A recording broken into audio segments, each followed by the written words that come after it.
حضور نبی کریم صلی اللہ علیہ وسلم کے تشریف لانے کے مقاصد کیا کیا تھے؟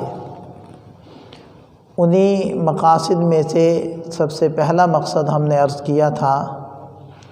وہ تھا کہ دنیا کو شرک سے پاک کرنا، اور آپ علیہ السلام نے مکہ مکرمہ میں تشریف لا کر سب سے پہلی دعوت جو دی تھی وہ لا الہ الا اللہ کی دعوت تھی، یعنی لوگوں کے دلوں کو غیر کے اثر سے، غیر کے یقین سے پاک کیا، اور جب فتح مکہ ہوا تو اس موقع پر بیت اللہ کو بھی دیگر بتوں سے پاک کر دیا۔ دوسرا مقصد جس کی طرف یہ آیت مبارکہ اشارہ کر رہی ہے، جو حضرت ابراہیم علیہ السلام کی دعا ہے، ربنا وابعث فیہم رسولا من انفسہم، اے ہمارے رب ان میں یعنی میری اولاد میں انہی میں سے ایک نبی بھیج دیجئے،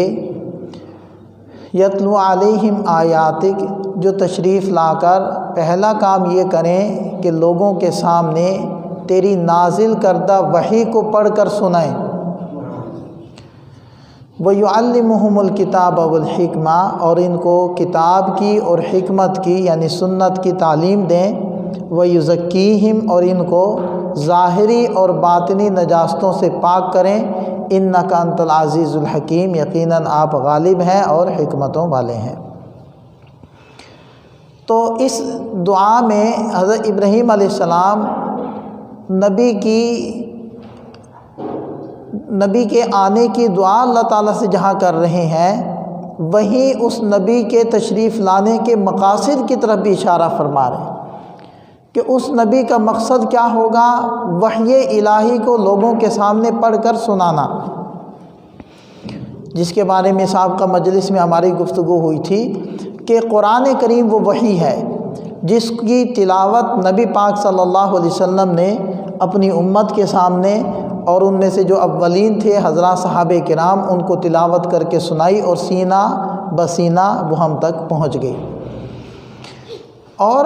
دوسری بات یہاں یہ بھی عرض کی تھی کہ تلاوت الفاظ کو ایک مستقل حیثیت کے طور پر اللہ کریم نے یہاں ذکر فرمایا، جو حضرت ابراہیم علیہ السلام نے اپنی دعا میں ذکر کیا۔ اس سے پتہ چلتا ہے کہ قرآن کریم عام کتابوں کی طرح کوئی کتاب نہیں ہے کہ قانون کی کوئی بھی کتاب ہو یا قانون سے ہٹ کر کوئی کتاب ہو، اس کو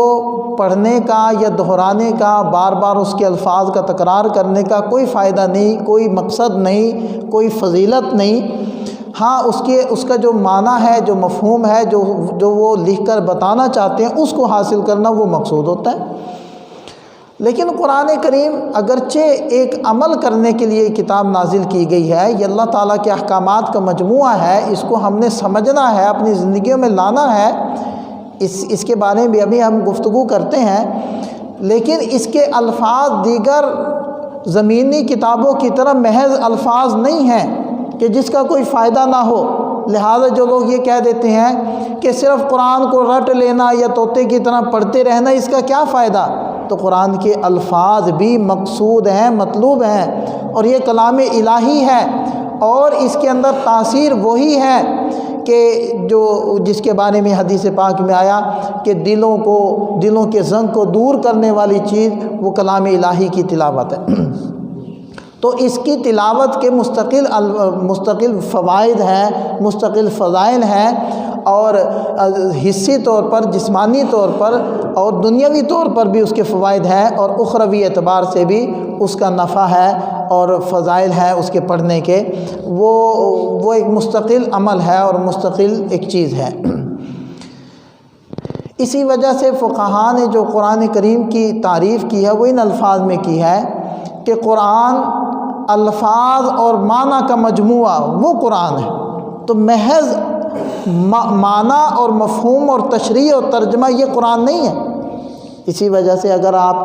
قرآن کے مفہوم کو یا قرآن کے ترجمے کو نماز میں پڑھیں تو نماز تو نہیں ہوگی، یا آپ ترجمہ دہرا دیں تو کوئی یہ تو نہیں کہے گا کہ اس نے تلاوت کی۔ تو تلاوت کا تعلق الفاظ سے ہے، اور یہ بھی ایک مقصودی چیز ہے۔